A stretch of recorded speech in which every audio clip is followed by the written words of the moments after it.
It's Bill Krackomberger and Rosalie Michaels on the Wise Kracks Sports Betting Podcast by WSN.com. Well, hey, everyone. Welcome back to the Wise Kracks Sports Betting Podcast by WSN.com. Now, this show is all about sharpening and entertaining all of you bettors out there. We talk strategy, sports, picks, and every week we have a special guest from the world of sports betting. My buddy, Bill Krackomberger, he's been a professional gambler for over 25 years, and Wise Kracks is your chance to tap into a little bit of his wisdom every single week. I'm Rosalie Michaels, and I'm a daily fantasy sports analyst, and I am proud to be sitting here alongside the Crack Man to bring you a brand new episode. Crack, how you doing? We got another great show lined up. Yes, hi. Nice to see you again, and we have a giant one this week, so I'm looking forward to it, and looking forward to help the people out there too with some of our little wisdom nuggets. Yes. Wisdom nuggets. I like it. Wisdom nuggets is good. It makes me want, like, is it weird that wisdom nuggets makes me want those little Snickers bars? Oh, yeah. Those sound like wisdom nuggets, don't they? Sure. Maybe I just need some chocolate in my life. So talking about everything we got on tap today, lots of good stuff, but really it's all eclipsed by our guests today, isn't it? We have probably, I'm so excited. I don't even know. I'm at a loss for words. We have one of the all-time greats, Dick Vitale. Very happy he can join us, and it's going to be great. Crazy. Crack. And I know that you and your buddy Howie Schwab worked to get Dick here with us, because we interviewed him and he lets me call him Dick now. Yeah, no, that's great. Yeah, thanks to Howie, and a shout out to Howie Schwab. You know, he did the research for his for Dick's new book, which I'm sure we're going to get into and talk to him about. Oh, got it. So they go way back, right? They have a big friendship. Oh yeah, many years, very close friends. Which, if you guys haven't seen, earlier in our season, we actually had Howie Schwab on too, the Schwabby, right? Yep. And interviewed him. Another great interview. We'll have him on again too. He's great. Yeah, he is. He's a lot of fun. We tried to stump him and it didn't work out for us. No. Okay, so then after that, actually before that, we have our strategy session. Now, this is where we really get to pick the brain of the Crack Man and learn some of the things that you've learned in your 25 years of sports betting. And this is an important one. We're going to talk about money management. And it's one of the things that you are really, this is your thing, right? Yes. You know, I know we covered it before, but we're going to touch on it again because I just want to pound it into people's heads. And I have a couple other areas to talk about. Money management can be so many things. So we have some good stuff for you.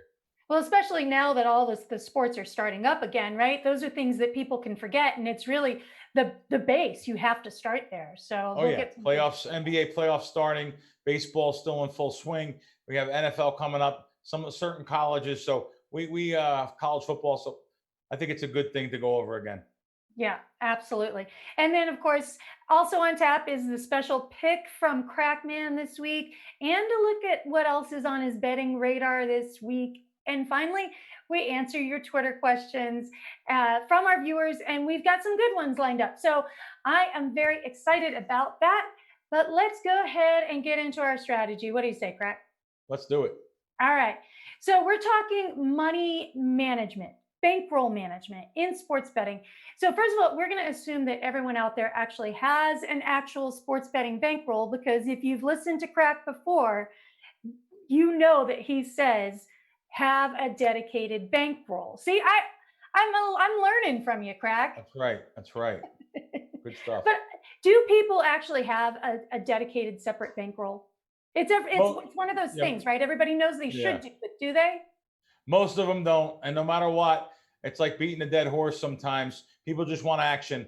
And I understand that. Like I said before on the show, my father always said I took the fun out of gambling for him when I was teaching him strategy in the casino, on blackjack or video poker. So I understand it's a form of entertainment for most people. But if you're going to be serious, you really have to have a separate bankroll just for sports betting, which you cannot touch to, go out to dinner or spend on groceries or your bills.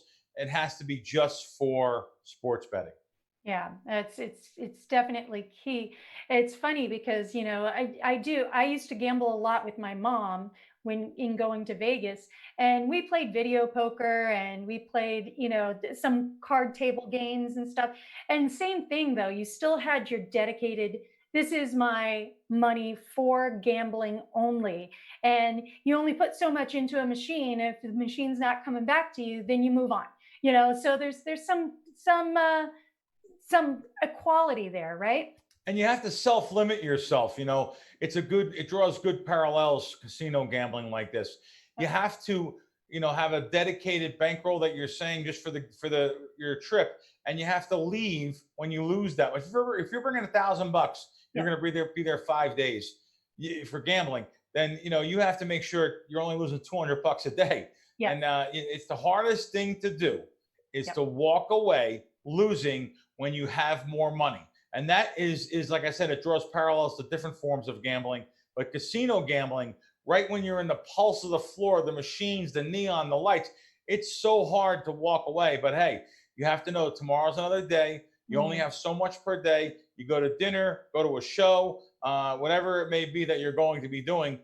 You have to fill that time in with other things, so you're not going to go broke the first or second day. Give you a real quick story. I come from my mother's side. There has the Italians. They're very aggressive. My uncle Bobby, rest his soul, he passed now, but he was actually my mother's stepbrother.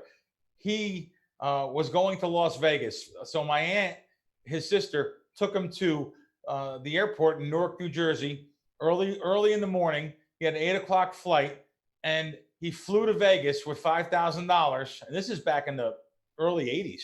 He flew to Vegas with $5,000. Later in that night, I don't know how this even happened. Later in that night, at like 2 a.m, she heard someone breaking in the house. She thought. She called the police because they lived together. She called the police, and needless to say, my uncle's supposed to be in Vegas for a week. He lasted 13 hours. Oh, he was broke man. and flew right back. And that's the Italian aggressive East Coast gambler. I mean, he blew the whole bankroll in one day. Literally, there's stories, so many stories about guys, that are going to check in hotel rooms. They don't even get the bags in the room yet, and they're going broke. So, I mean, they're funny stories and stuff, but that's gamblers' ruin. And that's what happens with a lot of people. They don't have any of those bankroll management skills. So there's just a little story I thought about. Yeah, that's the worst feeling too. Like you blow it all in one shot and then you're done, right? And so yeah, I agree. You ruin your vacation too, especially if you're with others. You ruin your vacation for everyone else. So if you're out there with your boys hanging out, and you go out, you don't want to blow your money and be broke for the next 5 days and borrowing off your buddies. Or if you're with your family, you want to make sure you dedicate time to them also. Take them out and see some of the things, some of the sights. Even if it's just going outside for an hour and seeing the fountains of Bellagio, or going downtown and walking the Fremont Street Experience, whatever it be. Don't let gambling overtake everything and ruin your vacation for your family members or your friends. Bankroll management, you live to fight another day, right? Correct. Yep. All right, so let's talk a little bit about betting units versus betting dollars. So what does that mean? Well, units is going to be a dollar amount based on your bankroll. I always say 2%, so we can use like $1,000, and so you should be getting $20, and that's going to be your unit size. So you're going to have a $20 per unit, whether you play a couple games or whatever it may be. That's going to be your unit for that day. So if you start with 1,000, $20 a unit. Listen, you may have 10 games in action, 8 games, 5 games, so you're going to have a significant portion of your total bankroll in play, just maybe spread across some other teams. Gotcha. So betting units is actually betting dollars. It's just a set dollar amount based on what your bankroll is. Correct. Okay, got it. So the simple guidelines for people to remember when they're deciding how much to bet is simply the 2%. Is that right? Yeah, it depends on, you can go 2.5%. I always say 2 to 3%. But for someone starting out, I would start out smaller with 2%. And it's the only way to avoid those runs against you. Listen, even the smartest, sharpest gamblers in the world, they have runs where they'll lose 3, 4, 5 days in a row, maybe even a week, or maybe even a month. So if you have a losing month and you're not using those percentage of bankroll, the 2% guidelines, there's no way that you're going to be able to be successful in this sport, in this game, in this business. Well, I know that for me personally, when I'm again going back to casino gaming, it seems like you get on these runs, right? You have runs where it's a good run and runs where it's a bad run. You can do all the right things and still have a bad run. You can make some mistakes sometimes and still have a good run. Does that comes into play too? Oh, definitely. Listen, even guys that count cards like myself, I don't do it anymore because there's no reason for me to go in a casino and get thrown out. I may want to do something else with other promotions, so I don't even choose to go in and count cards. But I'm only going to have a 2 or 3% edge when the count's in my favor, when the deck is rich in tens and aces.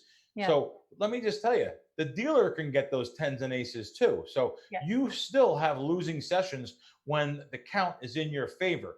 Just because it's in your favor, it's only 2 or, like I said, 2%, 3% in your favor. Long term, though, that can go either way. In the end, through many trials, through many simulations, you will get the money the more you play. But you can go 5, 10 sessions in a row and lose even with an edge. Yeah, that's interesting. I was guesting on another podcast last week, and we were talking about DFS, and somebody had asked me, I'm just starting out in DFS. How should I start out? And I gave kind of the same kind of information to them. Start out in some of the smaller money ones, kind of get your feet wet. Don't go into the big money ones until again, with the bankroll, right? You're starting out with $100. Don't bet the 100 in the big money one. Go $2 in the smaller money ones and because you can make all the right decisions when it comes to DFS as well, and still not win, not cash on it. So I like that. All right. So we talked about units. And so do you ever bet more than one unit per bet? Like, are there cases where that would happen?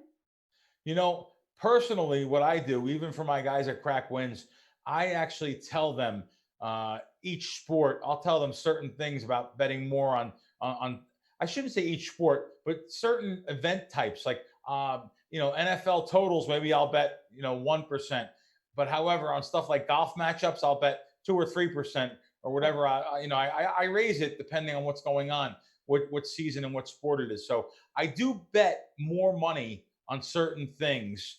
But even though I call it, 2% of bankroll, I would say that for someone starting out, do 2% on everything. But if you're following me at Crack Wins, I send you the guidelines of what I think you should be betting on each sport. So good question. Oh, that's good. So you actually will break it down.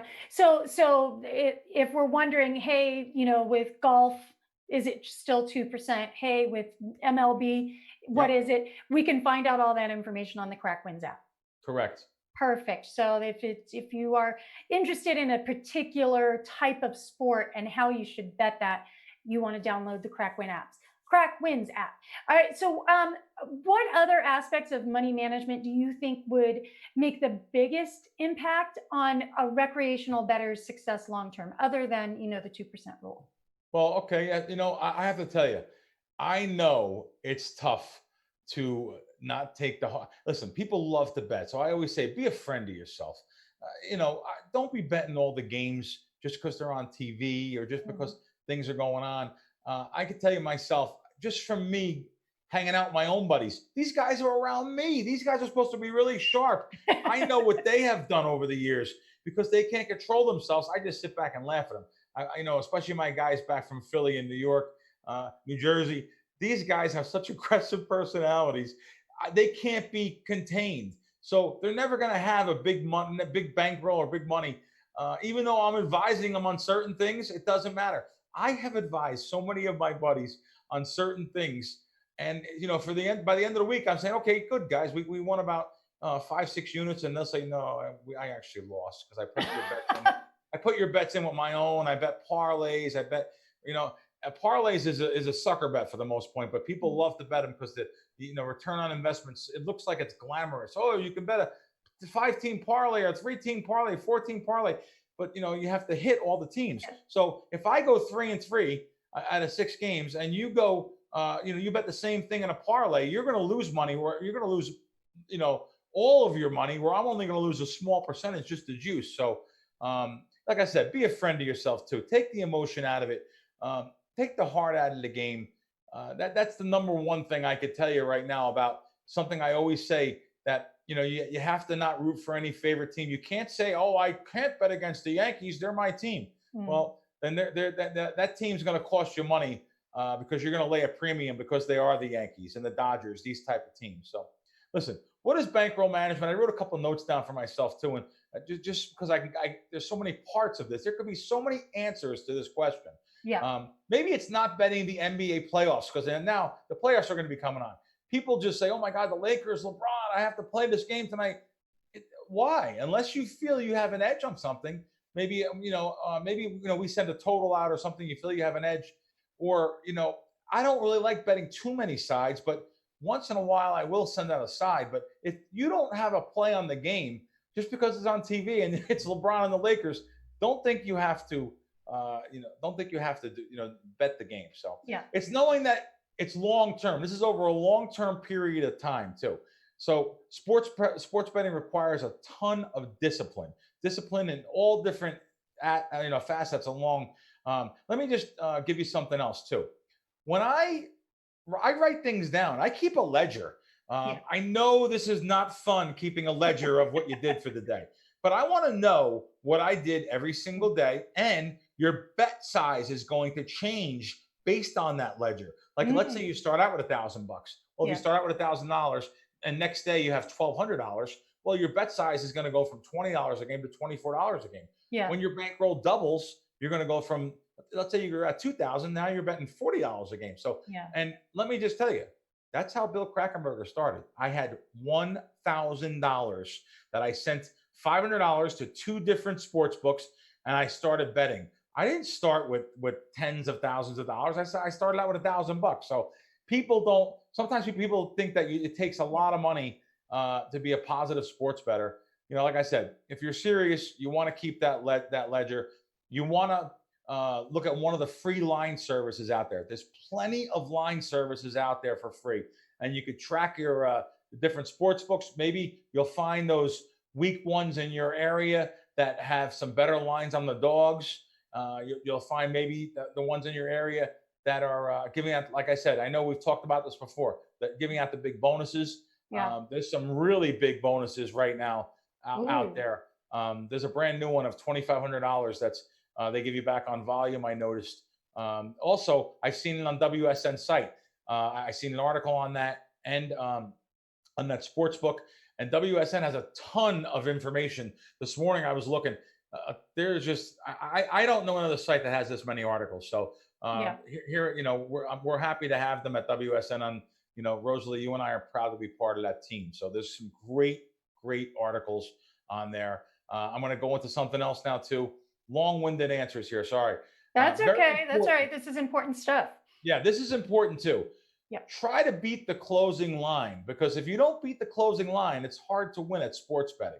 And listen, not all the time, but consistently try to beat that closing line. One of the mistakes people think, and it keeps them coming back to the sports books though. But one of the mistakes people think that they win. They always think, oh, I win. Or better yet, they think, man, I should have won these games, because they only look at the games from the way they bet the games. They don't look at two sides of the game. Like I'm saying, Rosalie, if you and I were betting a game, I bet team A, you bet team B. You're going to look at team B. I'm going to look at team A. I'm going to look at all the reasons why I think I should have won. And you're going to look at all the reasons why you think team B should have won. So you're going to make a case why you should have won, but you got robbed. That's exactly what you're going to say to yourself. That keeps you coming back. It keeps you going to the window. But let's just face it. We're going to be going through a lot of these different streaks too, like I said before. That's the reason why you have to keep to that percentage of bankroll. You want to beat the closing line. You want to track the line when it opens up at. If you beat the closing line on the majority of your bets, even though you may have swings and bankroll swings up and down, you're going to get the money in the end. So, before you move on from that, let's explain what you mean by beating the closing line. Beating the closing line. Beat the closing line? But a lot of times I don't put it in layman's terms. You're absolutely right. You want the opening line. The line comes out the night before at some of the major sports book on the free line services I'm talking about. You can actually go right to the free line services. You can write all the opening lines down. Maybe you think that you are beating the closing line. You want to bet that night because you know tomorrow it's going to move a half a point or a point in your favor. So if you're laying 5 on the Lakers, let's say, and then the next day the line closes -6, well, hey, you have beat the closing line. So therefore, in the end, over volume now. That's another thing too. Over the volume of your plays. I actually bet a lot of plays. I don't just bet a couple plays a day. I'm actually looking to play a lot of plays out here in Vegas anyway.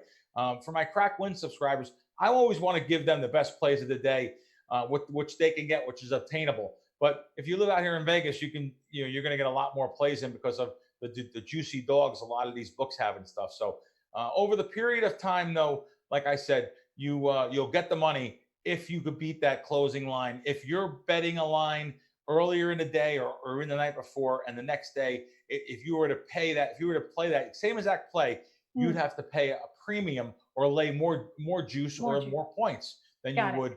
So that means you're beating the closing line. Got it. So it's just having a slightly better number than the closing line, correct? Correct. That's correct. Got it. Yep. Love it. Okay, so when you bet, because I know if anybody's seen action on Showtime with you featuring you, you go into the sports books there and you're just laying out cash, which, like you said, it took you a while to get there. It's a marathon, not a sprint, right? But correct. So on average, now that we have like all of our sports going with the exception of NFL, how many bets are you making per day? Well, kind of touched on that, but I'll touch on it again because it's a great question. People should know. So let's say you have that $1,000 bankroll. Well, I'm going to tell you right now, you should have a couple $100 in action a day spread across 10 games, which is like $20 a game across 10 games, because the variance will come into play also. Don't put all your eggs in one basket, like I always say. So you should have spread out. Well, then there's certain days that you may only have 1 or 2 plays, but for me, being successful in life, I have always had a ton of plays every week. I mean, there's weeks that I'll have 50, 100 bets, spread out because it's variance, and I only have a small edge. So at least I could take the luck factor out a little bit. The more games I play also. So I would say a lot of games, more than less games for sure. Got it. That makes a lot of sense because because there is an element of luck to any kind of gaming. And so if you are being smart about it, you're taking a little bit of that luck out of it and just going consistency, right? Right. You're taking the luck factor out a little bit because you're going to have the more plays you have, just like if you were to put a simulation over a computer, the more plays you have, the more decisions you have with that little edge is going to equal a certain X dollar amount. So so that's kind of covered that. Got it. So so I guess that when you talk about when somebody's coming in as a new bettor, and so they're like, wait, do I make lots of bets and use just smaller units, or do I make less bets and use higher units? Yeah, so, we're not gonna you're not gonna bet higher units because that'll be more money per game. And most of the bettors will think this too. They'll say, man, it's the book, because let me tell you something. The old school bookmakers, they think you're a sucker the more plays you make. Well, if you're betting with an edge, you're not. But however, that was the old rule. You're betting lots of games. This guy can't win. He's betting all these games. But if you have an edge on each game, if you're beating the closing line value on the games, just like when you're following my stuff, when I give out something to Crack Win subscribers, you can guarantee for the most part, they're going to beat the closing line. They love that. I have so many guys that email me and text me and instant message me or on Twitter that say, wow, I have never been part of anything like this. So there's no other services out there that, you're maybe one that I know of. But I don't front run my customers at all. So I don't give you something that's not obtainable. But there's no other services out there that's giving you the, go over 211 in a basketball game and it closes 214. That's not happening. I've had stuff that moved 10, 12 points in the past for my clients. They're so happy to be part of something like this. They feel they're part of a gambling syndicate. So anyway, there you go. Love it. Love it. I have visions in my head when you say gambling syndicate. I just see Oh yeah. a bunch of guys like you walking down the street with your hat, just Right. just waving their money around. Right. Right. Like the opening scene when Reservoir Dogs, they're all like 6 or 7 of them walking down the street like all tough guys, but only we're doing it with our bankrolls for sports betting. But hey, we got tough girls out there too. We know there's That's a lot right. of great That's right. female sports gamblers and poker players, et cetera, out there too. So Oh got to yeah. give it up to the ladies who are doing it right. So I love this. I think it's always important to remind people about the money management because we do get excited. And when I hear you talk about these things, I do equate it to being in the casino and the way that you approach other types of gaming. There is a similarity. I remember with my mom, we would go in and I always loved playing blackjack because I'm like you. I want to I can have the edge if I play correctly and my odds of coming out on top are higher there than in the other card games. My mom, in the meanwhile, she wanted, like when you were talking about the parlays, right? Or the trifectas or the super trifectas. Yeah. Or my mom liked 3-card poker and let it ride because same bet size, Oh boy. you get those accelerated payouts. So she loved those games. It's true. People love those games. They're considered the carnival games in the casino. They're the fun games. You have fun with. They're fun. pick a number between 1 and 10. Let me guess your weight. Something like that. They're the carnival games that the carnival barkers call out in the when you're walking through one of the carnivals or circuses. This is blackjack has a much less hold where it's holding about 1%. Let me tell you something. All you have to do is play basic strategy with one of the free strategy cards they give out in the gift shop, and you're playing the game at less than 1% compared to some of the other games at the casino, like those table games, especially those side bets, which can have a 25% edge on you. Yeah, it's like playing Keno or something. So listen, I know they're fun, but I'm not there for fun. I'm there to separate the casino from their money. I'm there to do what they do to everybody else. So. Yeah. I'm the girl who goes to the craps table, and when I'm the shooter, I bet the don't pass line. And people look at me like, why would you bet against yourself? I'm like, I'm not. I'm betting for the fact that I know that I 7 out a lot. Yeah, but you're betting against all this. I'll tell you one thing. Don't be going downtown to one of the old school joints or something like it. with these old guys that are betting the pass line. And here comes this girl coming up and betting against me. They don't care. You're gonna be cursed. Yeah. Well, no, I don't want to bet against other people because I'm not rude.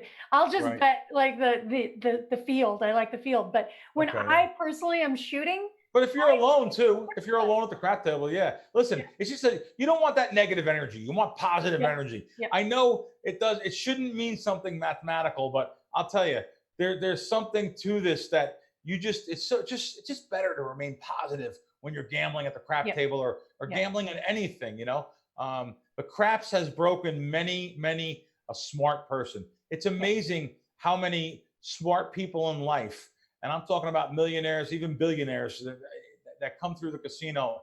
I know Kerry Packer, I'm thinking one guy that used to come to the casino, that a very rich Australian tycoon. These guys come to the casinos and they get blinded by the neon. Mm-hmm. It's amazing how many college-educated, very smart people make decisions for millions of dollars day in, day out. But yet when they come to the casino, that all goes out the window and they just blow tons of money to the casino. So, I'm not, downing anyone for doing that. You're having fun and it's all relatable in life. But, this show here, we're here, Wise Kracks. We're trying to break the books, break the casinos, and we're trying to explain what's better and worse. So don't let the neon fool you. Don't let the neon fool you. So it happens to the best of us when we get. So here's the final word of advice. Okay, you have a bad day, you blow your bankroll for that day. Pick yourself up, go do something else, and then come back at it the next day. Right, Kracks? Absolutely. All right. So that's money management for you for this week. Always good reminders.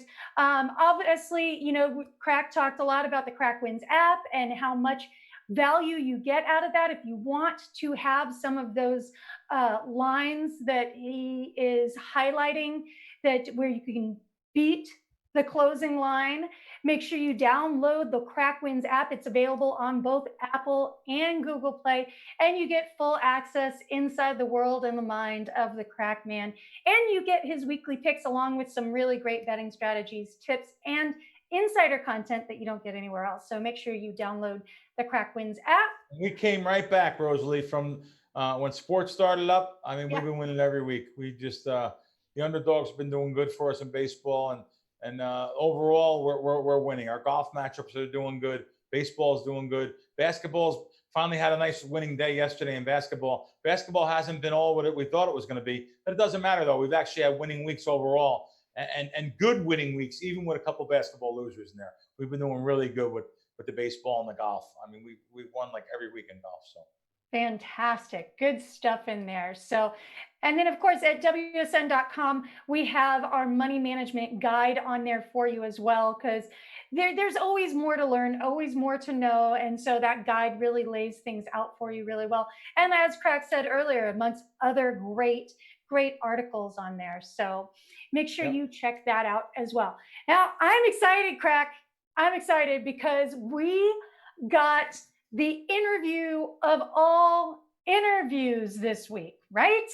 absolutely, looking forward to it. Yeah, so coming up, we talked earlier with, I don't even really need to introduce him all that much, because as soon as I say his name, you're going to know all about him. We have Dick Vitale this week. What? Dickie V? Dickie V. Yeah, you know him. He's the American basketball sportscaster. He's a legend. He's the former head coach. He's also known for his catchphrases. We all know what they are. He's a Hall of Fame inductee in 2008 and a one-of-a-kind interview, as you will see coming up. He's 81, but he really has the energy of a teenager, which we saw. And in fact, I mean, I'm just going to leave it up. So let's go ahead and take a look at that interview right now. So, Mr. Vitale, thank you so much for joining us. You're an absolute legend, and we are thrilled to have you. I'm Rosalie Michaels, and I got my good buddy Bill Krackomberger here too. Well, you know, great being out with you guys. Rosalie, first of all, it's Dick for you, not Mr. Vitale. I mean, come on, I act about 12. I'm really like a 12-year-old kid in life, so treat me like that. You got it. You got it. Dick, I have a question for you. This must be unprecedented times, even for you. So tell us what it's been like from your perspective with sports shutting down and then starting back up. Well, you know, Bill and Rosalie, obviously it's a very tough time for us. Bottom line is, though, the health, safety, it's got to be our number one priority with everybody involved in sports. I think they've done a brilliant job with the NBA, with the bubble. That's worked very effectively and efficiently. We have right now, we're the Pac-12, and right now the Big Ten said no football. And you know, I can respect that. I'm sure they've reached out to medical experts and people in there that have more knowledge than I would or anybody in sports would have in terms of whether or not they should play or not. However, saying all that, I just did a sports chatter. I put a sports chatter per day on my Dick Vitale Twitter account at Dickie V, and I just put one up, and it's about, you know, leaders, good leaders don't panic, and they have patience. And I really like what's happening with the SEC and the ACC and the Big 12 in that they're not saying that we're not going to have football, but they're saying, you know what, basically we're going to sit and analyze, get all the definite information from the medical health experts and give us the advice that's needed to be followed, and then we'll move from there. I don't know. I thought they were a little too quick with their decision in certainly the Big 10 and the Pac-12, and then they announced no basketball in November, December. In the Pac-12, and you know, it's just, I don't know. I thought it was a little too quick. However, saying all that, it's a tough time. It's a tough time for many people. This is a very serious situation we're dealing with. Got over 160,000 people that today aren't living any longer. Heartbreaking situations for many of their family members. We got people that aren't working. I mean, I could go on and on about it, guys, but really, you got to pick up the pieces. You got to be as optimistic as you can be. You got to be as positive, and that's how I try to look at life. I try to look at life. The glass is half full rather than half empty.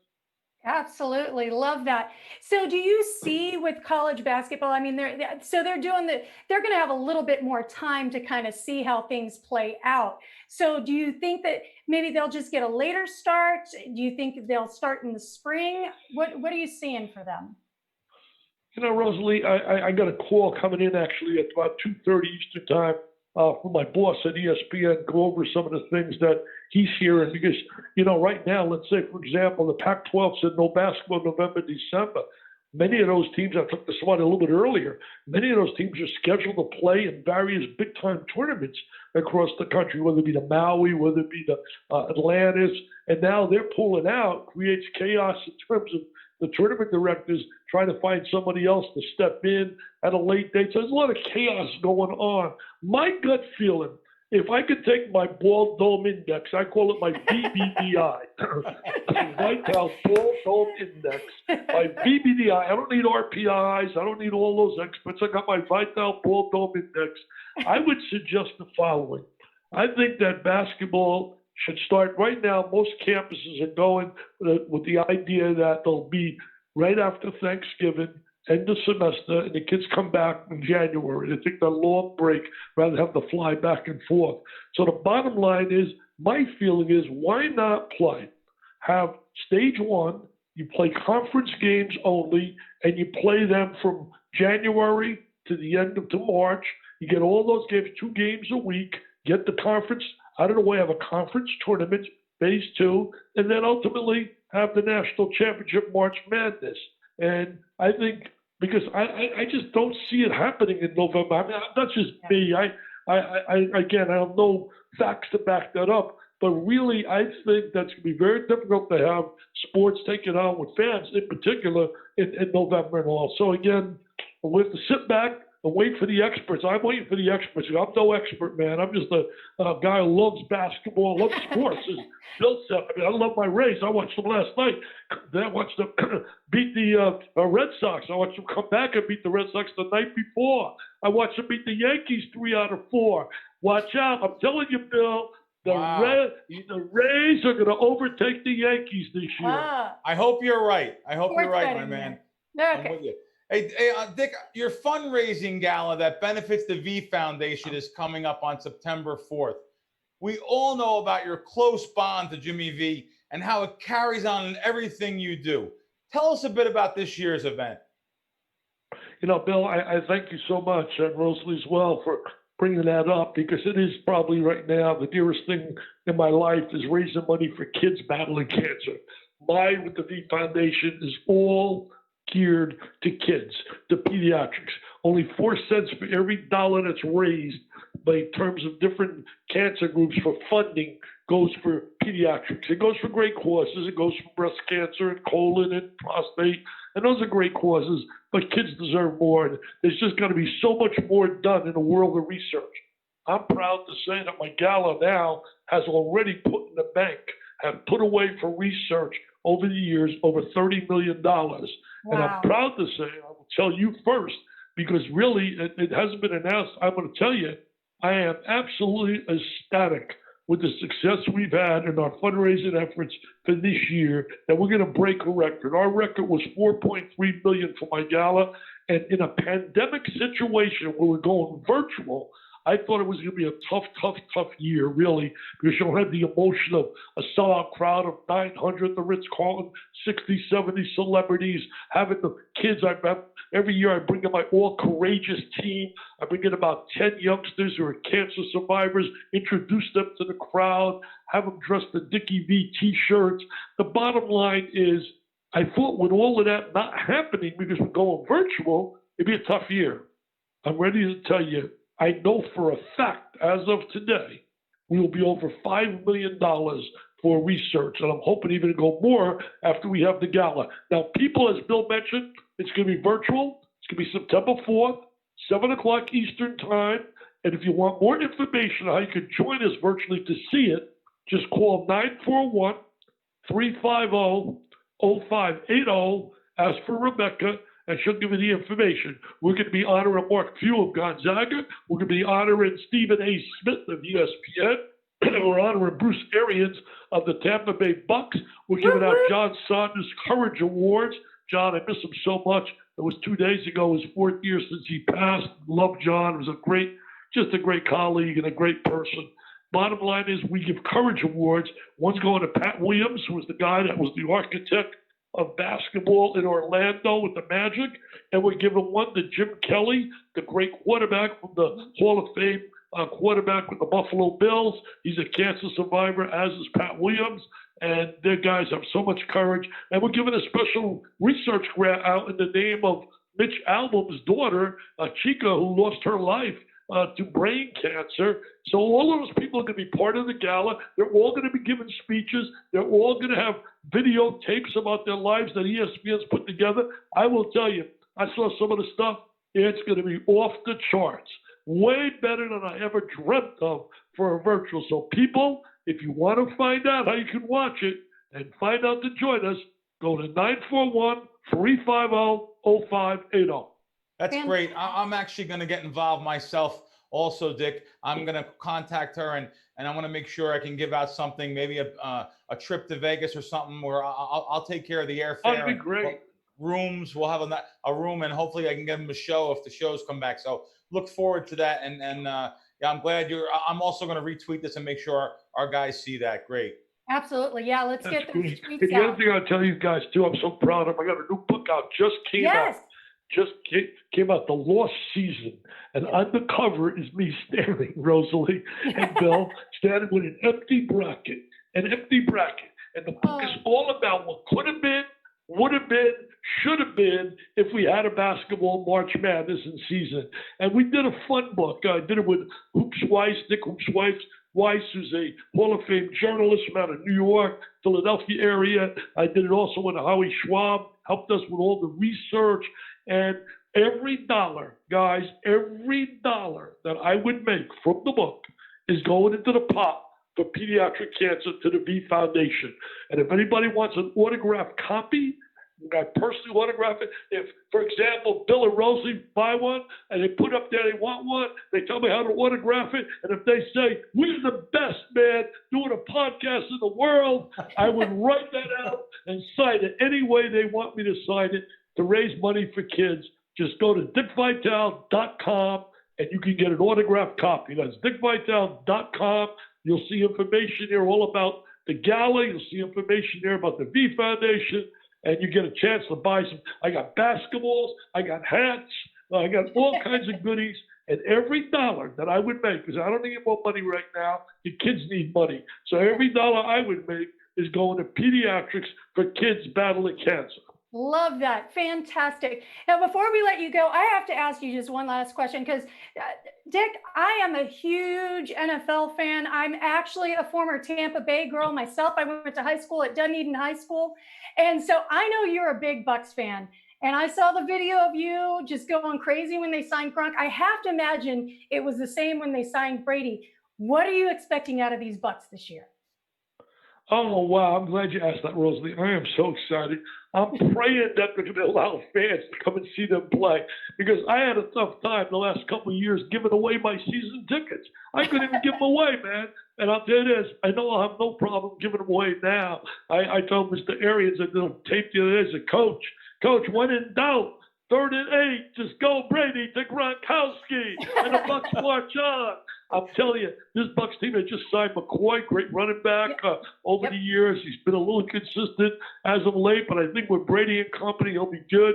Got great receivers with Evans there, certainly a terrific receiver. We got great tight ends. I'm telling you, this team has a chance to really be special. So I hope and pray that we have an NFL season. Yep. Godwin, don't forget Godwin too. And hopefully if they can get you're right, Godwin. And we got the tight end. I forgot his name, the tight end, the kid from Alabama. He's a real good tight end. Yeah, O.J. Howard. Yeah. Rosa, you know your stuff, man. And Bill, you better watch out. She knows her stuff, yeah, man. She knows her football, 100%. I always say NFL's my first love. So I know you got to go, Dick. I know you got to go. Yeah, Dick, come on now. Well, no, you got another minute or two. Don't worry about it. I'll go when you want me to go. Before you go, we got to go one. This is awesome, baby, right? Before you go. I will go and simply say this. It's been great being on the show with Bill and Rosalie. And if I were on TV right now and I were on ESPN, I would say Rosalie and Bill, they're awesome, baby, with a capital A. They're like the 3S band. They're super scintillating, sensational. And they're PTPers, primetime performers. Solid goal. Hey, guys, make sure you tell them, DickVitale.com. Get my new book, get an autograph, and help us raise money for kids battling cancer. Fantastic. Absolutely beautiful. Life is complete. Thank you very much, Dick. Really appreciate it. Look forward to helping you with your gala. Thank you again. Thanks a lot, guys. Great. I really appreciate you having me on.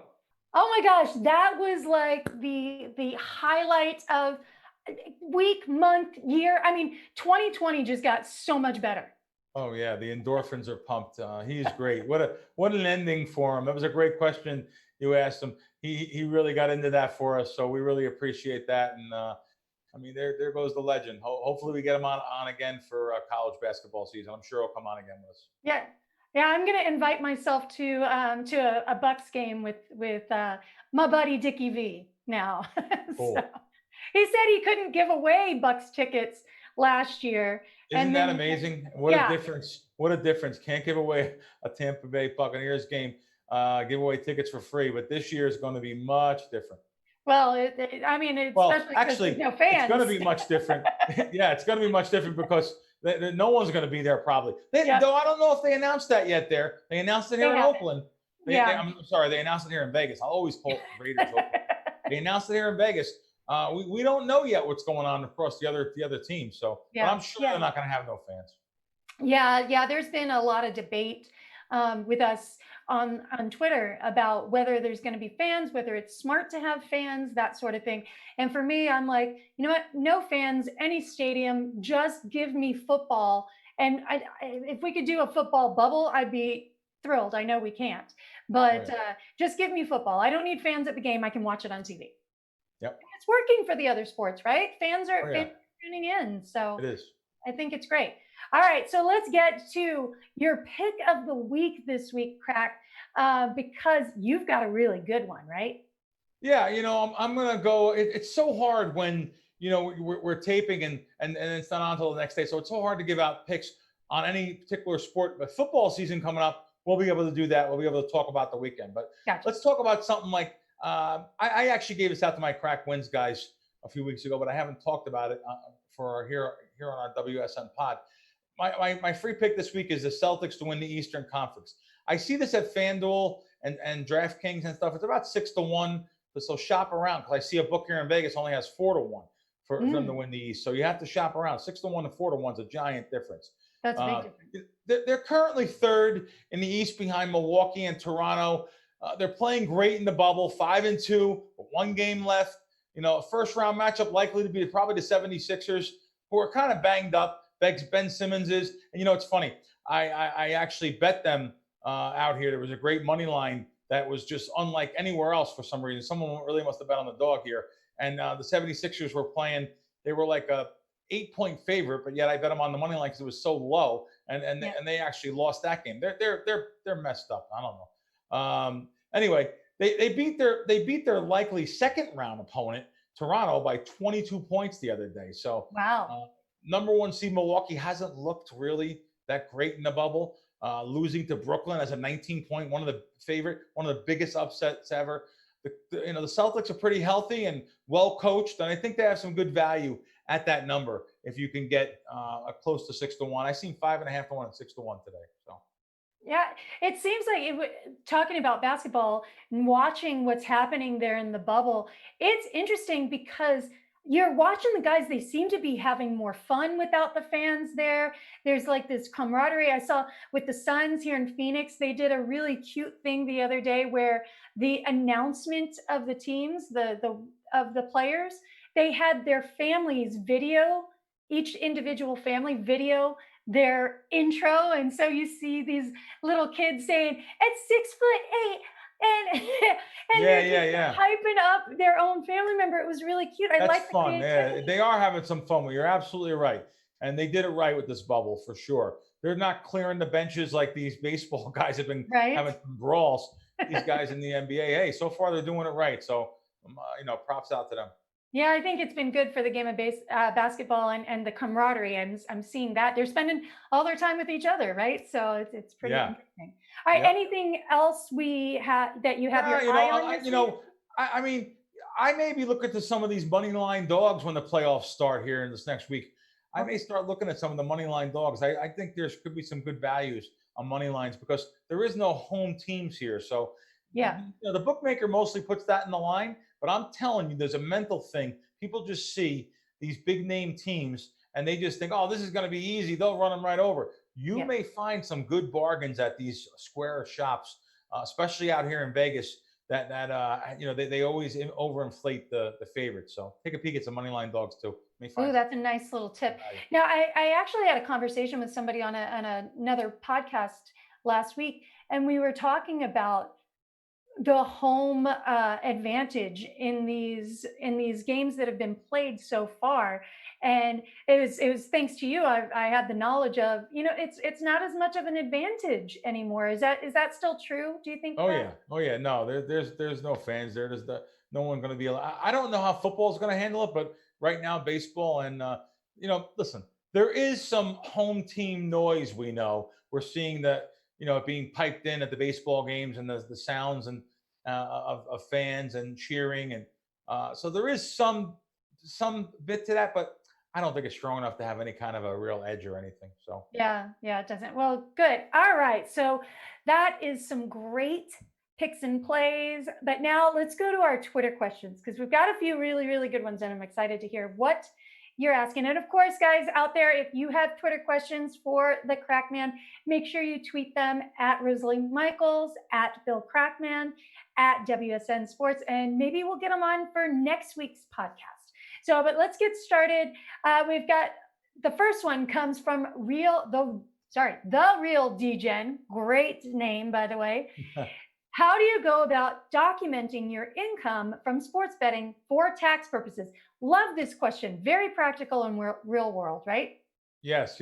Obviously, he's not a real DGen, or else he would not be asking this question because he wouldn't be, a winner. So, but yeah, he's a big follower of mine, and I've seen him on there many times, and he does ask questions from time to time. So, this is a good question.